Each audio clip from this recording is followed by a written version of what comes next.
2 நாள் college leave போட்டேன்னா இப்ப வந்து இன்கம் தேர்தலால உண்டு.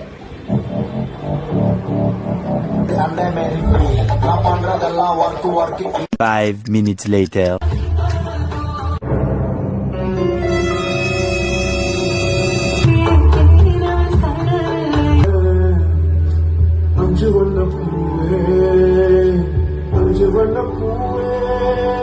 A few moments later.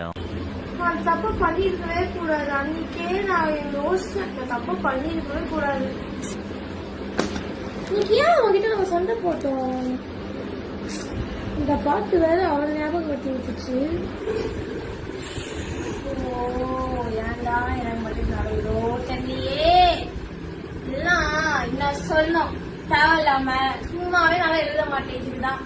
தேவையில்லாம வந்து படிக்கிறேன்னு பேர்ல நோட் எடுத்து அதை எழுதுறேன்னு பேர்ல அந்த பாட்டை வேற போட்டு விட்டு சும்மா அந்த சங்க நானே ஊதி கெடுத்துட்டேன்.